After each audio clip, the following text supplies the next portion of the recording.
नमस्कार। कविता साहित्य की सर्वाधिक महत्वपूर्ण और संवेद्य विधा है। साहित्य मानवीय संवेदना का संस्कार करता है और कविता सबसे अधिक संवेदना से पूर्ण होती है। वह मनुष्य को मनुष्य बनाती है।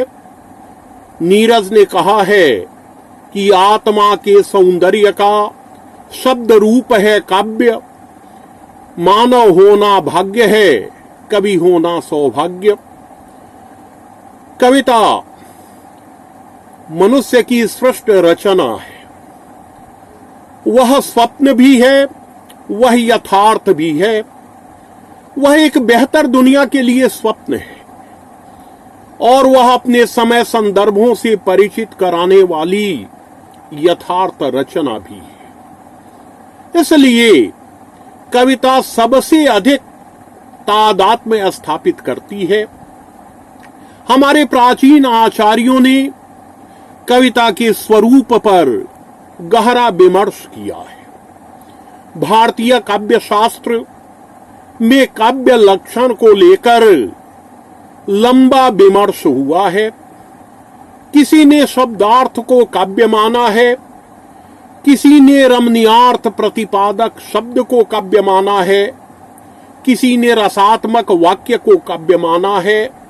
कविता में रस की सिद्धि होती है और यह रस मनुष्य को आनंदित भी करता है और उत्फुल्लित भी।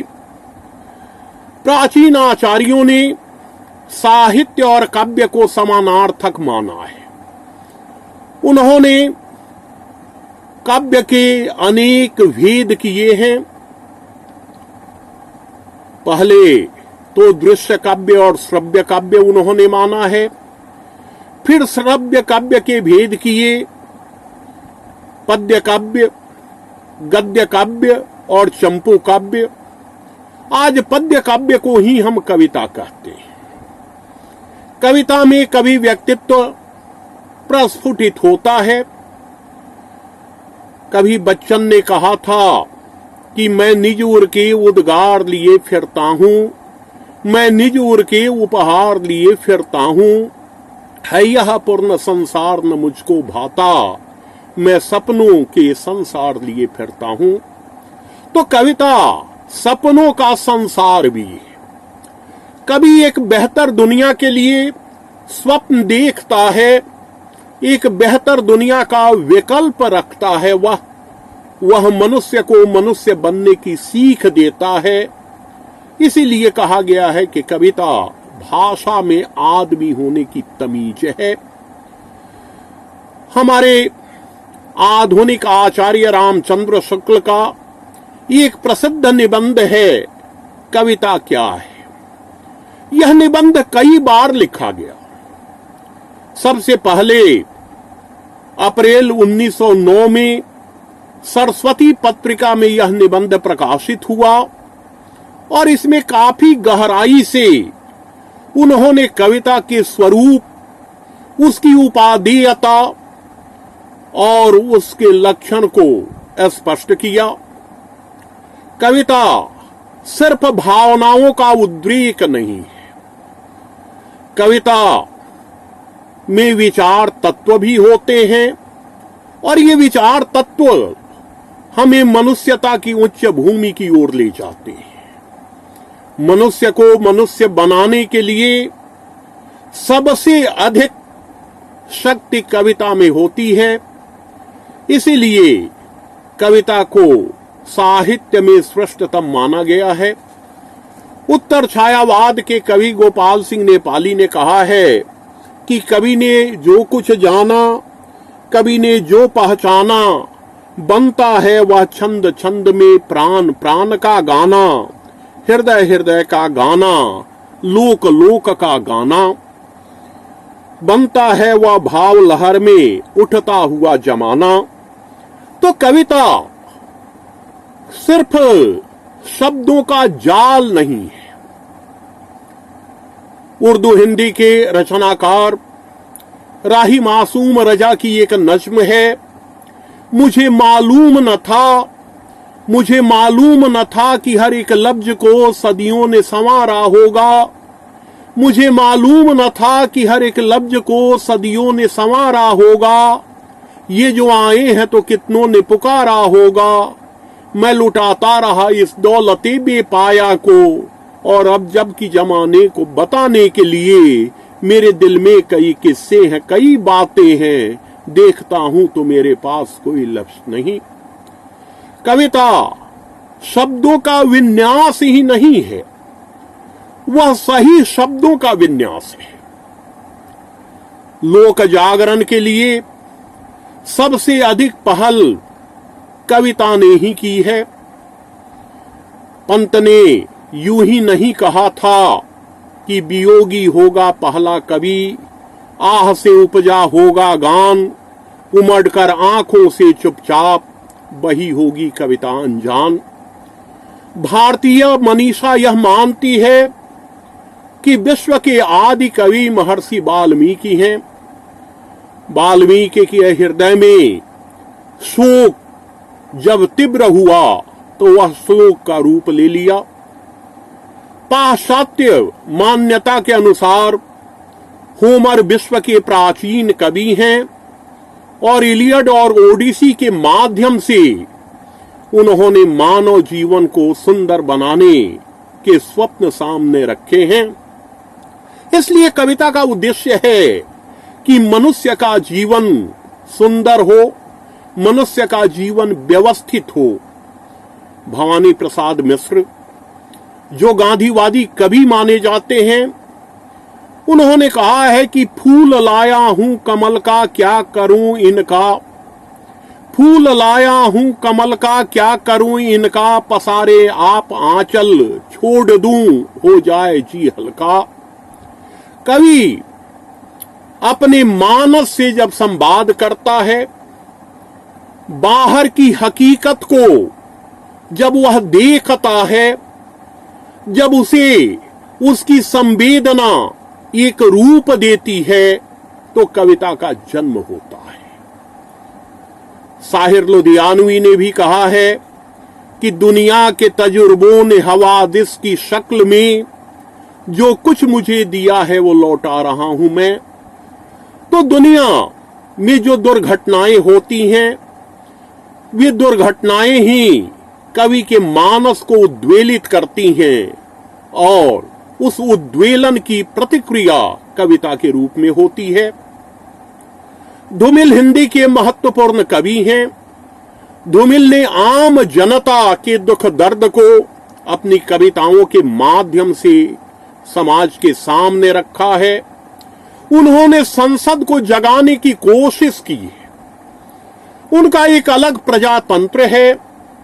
उन्होंने सीधे कहा है कि कविता भीड़ में किसी बौखलाए व्यक्ति का एक आलाप है।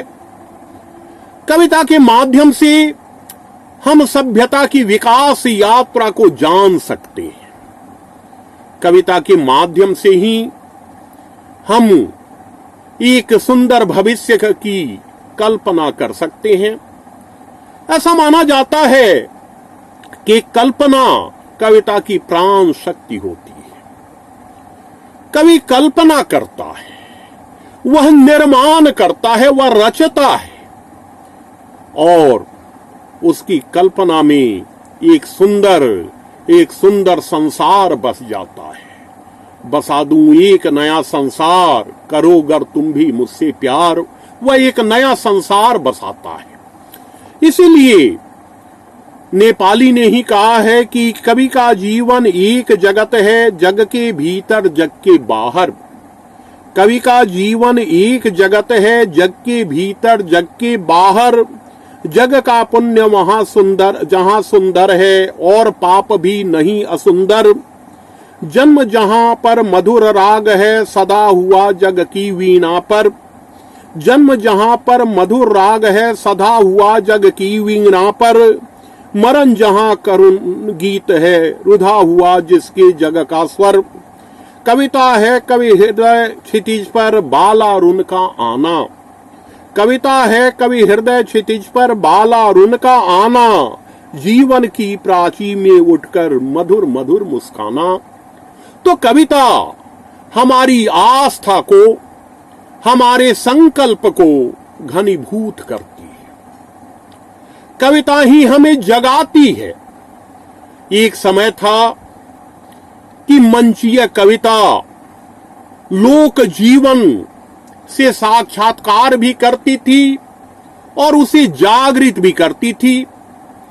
उस समय कवि सम्मेलन होते थे और कवि सम्मेलनों में महत्वपूर्ण कवि आते थे और वे अपनी राग रागनियों के माध्यम से, अपने गीतों के माध्यम से जनता को जागृत करते थे, उनका स्वस्थ मनोरंजन करते थे। जब देश गुलाम था तो हिंदी कविता ने देश की जनता को जगाने का काम किया। उसने बताया कि हमारा अतीत अत्यंत गौरवशाली है। उसने देश की जनता को राष्ट्रीय मुक्ति के लिए संकल्पित होने का संदेश दिया। जयशंकर प्रसाद के नाटकों में कई ऐसे गीत आए हैं जो इस देश की जनता को राष्ट्रीयता की ओर उन्मुख करते हैं। उनका एक प्रसिद्ध प्रयाण गीत है, नागराज छंद में लिखा हुआ, हिमाद्रि तुंग श्रृंग से प्रबुद्ध शुद्ध भारती, स्वयं प्रभा समुज्वला स्वतंत्रता पुकारती, अमर्त वीर पुत्र हो दृढ़ प्रतिज्ञ सोचलो, प्रशस्त पुण्य पंथ है बढ़े चलो बढ़े चलो। तो कविता जगाती है, कविता हमें जागृत करती है। साहित्य की अन्य विधाएं भी मनोरंजन करती हैं, उनमें भी जीवन का यथार्थ होता है, उनमें भी कल्पना और यथार्थ का मिश्रण होता है, लेकिन सबसे प्रभावकारी विधा है कविता। इसीलिए जब चीन ने इस देश पर आक्रमण किया, चीनी सेना काफी मजबूत थी, संख्या बल भी उसके पास था, लेकिन इस देश के कवियों ने कविता के माध्यम से देश की जनता को जगाया। शैलेश मटियानी ने कहा कि अभय होकर बहे गंगा हमें विश्वास देना है, हिमालय को शहादत से धुला आकाश देना है, हमारी शांति प्रियता का नहीं है अर्थ कायरता, हमें अब खून से लिखकर नया इतिहास देना है। दिनकर ने परशुराम का आह्वान किया, उन्होंने सुभाष चंद्र बोस की शहादत का स्मरण कराया और नेपाली ने हिमालय को पुकारा। तो कविता वाग जाल नहीं है, यह शब्दों के माध्यम से भावनाओं का सचेत संप्रेषण है। इसीलिए हर युग की कविता के कथ्य में और भाषा में अंतर है।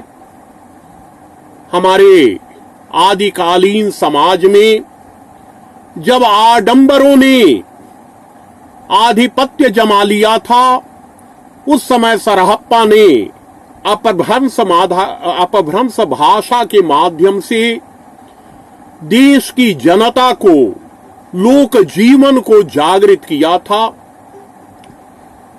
हमारे भक्तिकालीन कवियों ने भक्ति काव्य धारा के माध्यम से लोक जीवन में आस्था को जीवंत किया था। तो कविता का काम केवल मनोरंजन नहीं है। मैथिली शरण गुप्त ने कहा है कि केवल मनोरंजन न कवि का कर्म होना चाहिए, उसमें उचित उपदेश का भी मर्म होना चाहिए। पाश्चात्य विद्वानों ने माना है कि हर युवक कवि होता है, उसके हृदय में कोमल भावनाएं होती हैं, उसकी आंखों में भविष्य के स्वप्न होते हैं, लेकिन जिन्हें समुचित शब्द मिल जाते हैं वह कवि के रूप में मान्य हो जाता है। कविता को जीवन की आलोचना भी कहा गया है। जीवन क्या है और इसे कैसे होना चाहिए, इसका बोध कविता कराती है। तो कविता सर्वाधिक लोकप्रिय, सर्वाधिक सुनी जाने वाली वह विधा है जो बिंबों के माध्यम से, प्रतीकों के माध्यम से, मिथकों के माध्यम से हमारे सामने एक नया संसार रच देती है। कविता जीवन की संभावनाओं का विस्तार करती है और कविता इस जीवन को सुंदर बनाने की सीख देती है।